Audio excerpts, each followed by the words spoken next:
উপস্থিত হয়েছি সবাই আল্লাহ পাকের কাছে দোয়া করি আল্লাহ পাক যেন বাংলাদেশের মানুষকে, বাংলাদেশের জনগণকে সামনের দিকে যে কঠোর বিভিন্ন রকম অসুখ, ডেঙ্গু আক্রান্ত হচ্ছে সেদিক থেকে আল্লাহ পাক যেন রক্ষা করে। জনাব সভাপতি হাবিব আহমেদ আশিক, আমার সহযোদ্ধা আবুল কালাম, আলোচক বৃন্দ, সুধীবৃন্দ, প্রিয় সাংবাদিক বন্ধুগণ,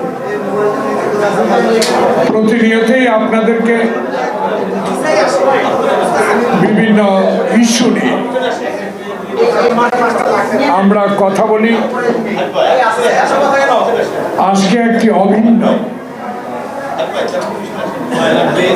জাগরণ দল,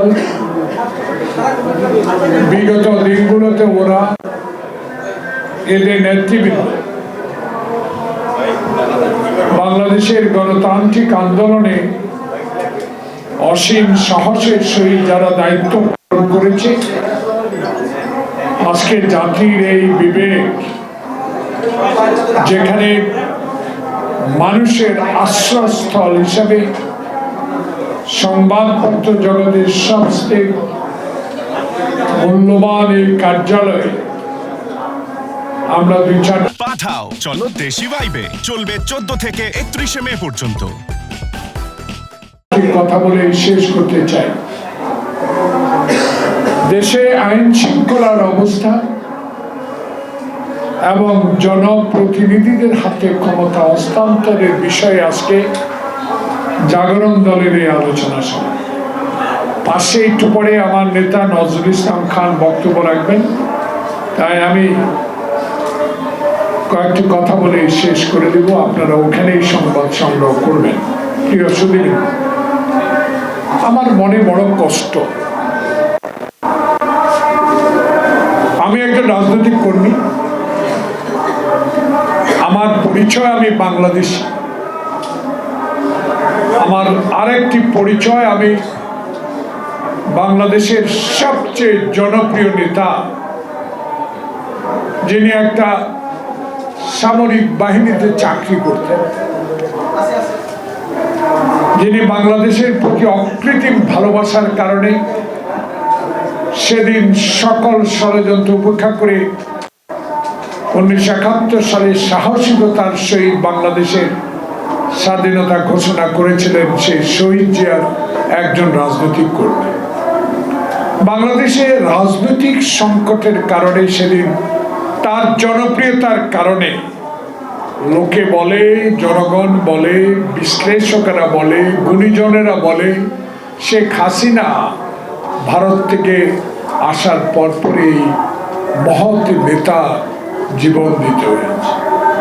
তারই দলের কর্মী আমি। তা আমার কথাও স্পষ্ট, আমার বলাও স্পষ্ট, আমার দলের কথাও স্পষ্ট।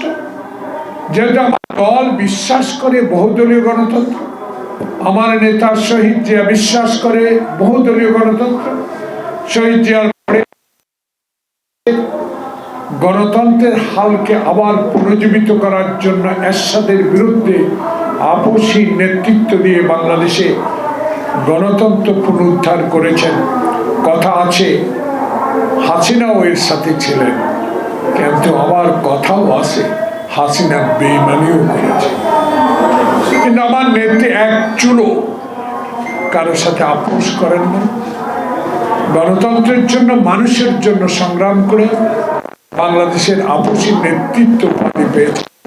এখন এই বয়সে, এই দুঃসময়, গতকাল আমি রিহাদের মুখে আমার নেতা এটা শুনেছি, এখন স্পষ্ট বাক্য, স্পষ্ট কথা, বাংলাদেশে গণতন্ত্র কামী লোকদের সাথে থাকতে হবে, ষড়যন্ত্রকারীদের বিরুদ্ধে সংগ্রাম করতে হবে।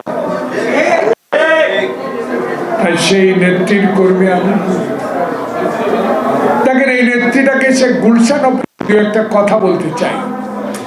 নেট বন্ধ করে দিল, বালুর ট্রাক দিয়ে রাস্তা আটকে দিল, পানি বন্ধ করে দিল, খাওয়া বন্ধ করে দিল, সমস্ত যোগাযোগ বিচ্ছিন্ন করে দেওয়ার পরেও সেদিন বেগম খালেদা জিয়াকে রুখে দিতে পারে, কারণ আল্লাহ এবং রসুল এবং বাংলাদেশের জনগণ বেগম খালেদা জিয়ার রাজনীতি জানে, বেগম খালেদা জিয়ার জনের প্রতি ভালোবাসা, আস্থা, তার সরকারে থাকাকালীন জনসেবা, সকল কিছুই মানুষের মনে থাকার কারণে সেদিন আল্লাহ পাক এবং জনগণের দোয়ায় সেই শেখ হাসিনার সকল অত্যাচার থেকে উনি রেহাই পেয়েছিলেন। কিন্তু শেষ রেহাই শেখ হাসিনা তাকে দেন নাই, জীবন শেষ করে ফেলার জন্য তাকে একটি অসত্য মিথ্যা মামলায় জড়িয়ে 5 বছর কারাগারে থাকতে হয়েছে। মানবিক দিক থেকে কত কঠিন নিষ্ঠুর মানুষ ছিল শেখ হাসিনা। আবেদন নিবেদন আকুতি সমস্ত কিছু সে পাত্তা না দিয়ে বেগম জিয়াকে কারাগারে রেখে মেরে ফেলতে চেয়েছিলেন। তাই আল্লাহ রাখে আল্লাহ মারেকে, সেদিন উনি আল্লাহ পাক আপনাদের দোয়ায় বেঁচে আছে। সে বেঁচে থাকা বিদেশে চিকিৎসা থেকে বঞ্চিত হোক, মানুষের দোয়া আবার বিদেশে গিয়েও চিকিৎসা নিয়ে আসে। এই কথা বলার একটি কারণ, দেশের চলমান রাজনৈতিক সংকট খুবই কঠিন এখন চলছে। সবচেয়ে গুণী ব্যক্তি এখন ক্ষমতায়, সবচেয়ে গ্রহণযোগ্য ব্যক্তি এখন ক্ষমতায়, কিন্তু কেন কানাঘুষা শুনছি? কাউকে কাউকে সুযোগ দেওয়ার জন্য আপনি গুণী ব্যক্তিটি কারো কারা কান কথা শুনছেন। যদি নাই শুনেন, যদি সত্যিকার অর্থে আমাদের সরকার হয়ে থাকেন, মুগ্ধর রক্তের বিনিময়ে অর্জিত সরকার হয়ে থাকেন, তাহলে কারো কথা তো আপনার শোনার কথা না।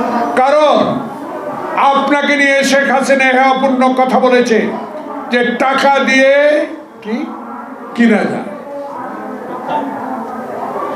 টাকা দিয়ে কেনা যায়।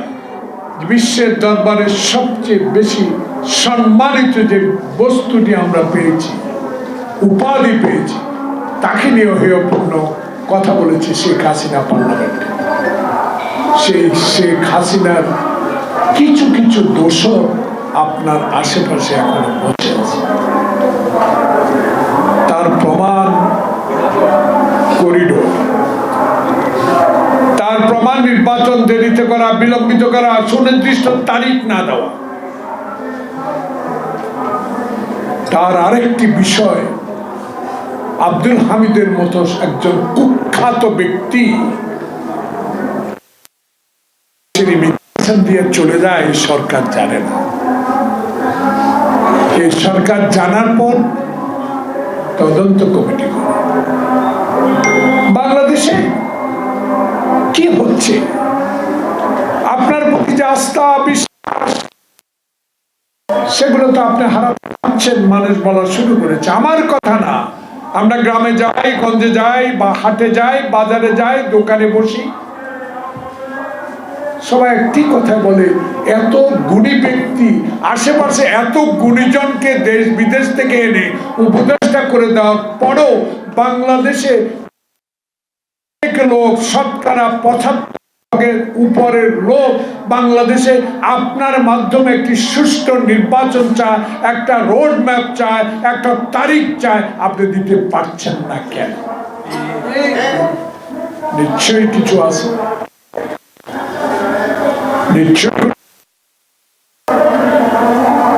তাই আমি এই প্রসঙ্গ থেকে চলে যাচ্ছি যে করিডোর আপনার দায়িত্ব না, এটা আপনার কাজ, এটা কাজ হলো নির্বাচিত সরকার। করিডোর দিবেন, পাশে চীন, রাশিয়া, ভারত, মিয়ানমার সাথে আছে, এখানে আপনি দিবেন মানবিক কারণে করিডোর। তাহলে এই যে 17 লক্ষ 18 লক্ষ রোহিঙ্গা আছে, তারা আর যাওয়ার সুযোগ তো থাকবে না। ভূ রাজনীতিতে যে অচল অবস্থার সৃষ্টি হবে, কে রক্ষা? তাই এই করিডোরে চট্টগ্রামকে বিদেশি হাতে তুলে দেবেন, আমার কেমন যেন মনে হচ্ছে এই কথা আমার পারেন প্রচার করবেন। আপনি এত গুণীজন, আপনার সাথে এত গুণী ব্যক্তি, আপনি যখন গুণীজন হতে পারলেন, বাংলাদেশের এই পোর্ট চালাবার জন্য গুণীজন তো আপনি তৈরি করতে পারেন, অন্যের হাতে কেন তৈরি? গুণীজন তো আমাদের মাঝে আছে। আপনি যেরকম আছেন এরকম বহু গুণীজন ব্যক্তি, বহু দক্ষ লোক, পোর্ট চালাবার মতো লোক আছে বিদেশের হাতে তুলে দেওয়ার কোনো দরকার। এটা একটা আন্তর্জাতিক চক্রান্ত চলছে প্রিয় ভাইয়েরা। তাই এসব চক্রান্তের হাত থেকে আপনাকে অবশ্যই বাংলাদেশের মানুষকে 1971 সালে খালি পায়ে হেঁটে যে যুদ্ধ করে দেশ স্বাধীনতা অর্জন হয়েছে 54 বছরে, অনেকে বলেন, অনেকে তখন চিৎকার দিয়ে বলেছেন আসেন মানচিত্র চিবাইয়া খাই। অনেকেই শুনেছেন জোরালো কণ্ঠে কোথায় সিরাজ শিকদার, কোথায় গণতন্ত্র, কোথায় সংবাদপত্রের স্বাধীনতা, সকল কিছু নিঃশেষ করে দিয়েছে এই আওয়ামী লীগ। কারণ আওয়ামী লীগের জন্ম 1949 সালে, সেই আওয়ামী লীগের জন্মদাতা মাওলানা ভাসানীও কোনোদিন আওয়ামী লীগ করতে পারে। তাই শেখ হাসিনা প্রেতাত্মাদেরকে আমরা ভয় পাই, কারণ এরা আমাদেরকে একটু আগে কমিশনের বক্তব্য দিয়েছে 44টা না, হাজার হাজার মামলা, 16 বছরে 10 বছরে অধিক জেল কেটেছে। আফসোস, মেরুদণ্ড ভেঙেছে তারেক রহমানের, দোয়া করেছেন বেঁচে আছে।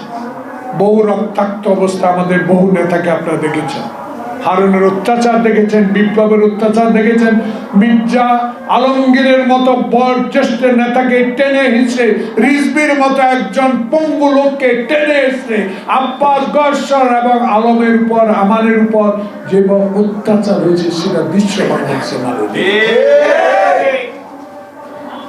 তা আপনি কি একটু মনে হয় না এদের কথা?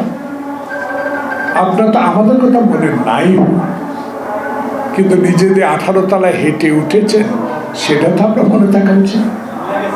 শেখ হাসিনা আপনাকে লিফট ব্যবহার করতে দেয় নাই, বিনা কারণে আপনার বিরুদ্ধে মামলা দায়ের করেছে। তাই আজকে সকল বিষয়ে আপনি অবগত থাকার পরও কেন, কি কারণে আটকে আছেন, এই বিষয়টা খোলাসা করা উচিত। এই বিষয়গুলো কোথায় আটকে আছেন, কোথায় আপনার ষড়যন্ত্র, এগুলো জনগণের কাছে বলে দেন না। আপনি গুণী ব্যক্তি, আপনার যে সুনাম, সেই সুনাম নষ্ট হয়ে যাওয়া সম্ভাবনা বেশি। আপনার সুনামের জন্য তো আপনাকে আমরা সমর্থন দিয়েছি। আপনার কর্মকৌশল, আপনি একজন অর্থনীতিবিদ, আপনি বিশ্বের দরবারে গ্রহণযোগ্য ব্যক্তি, আপনাকে সরকারে বসিয়ে দিয়েছি মানুষের কথা শোনার জন্য, জনগণের কথা শোনার জন্য, গণতন্ত্রের জন্য, একটা সুষ্ঠু নির্বাচনের জন্য, জনপ্রতিনিধি হাতে ক্ষমতা হস্তান্তরের জন্য, নতুন কাউকে সমর্থন দিয়ে তাদেরকে সংগঠিত করার জন্য নয়। এই কথাগুলো যেন মানুষ না বলে। তাই আজকে শেষ এইটুকু বলতে চাই, নো করিডোর। চট্টগ্রাম বন্দর বিদেশের কাছে দেওয়া যাবে না, সে বিষয়ে সিদ্ধান্ত হবে পার্লামেন্ট। সেই পার্লামেন্ট হবে তারেক রহমানের, যেই তারেক রহমান বলেছে বিএনপিকে সরকার গঠন করার জন্য নয়, বাংলাদেশে শেখ হাসিনার সেই নির্বাচনকে ধূলিসাৎ করে দেওয়ার ষড়যন্ত্র থেকে রক্ষা করে এক মাথায় এক ভোটে জনগণের পছন্দের মতো লোককে জনগণ ভোট দিয়ে যাদেরকে সংখ্যা গরিষ্ঠতা আসন দেবে তারাই সরকার গঠন করবে এবং তারাই এই সকল সিদ্ধান্ত গ্রহণ করবে। সবাইকে ধন্যবাদ। আসসালামু আলাইকুম।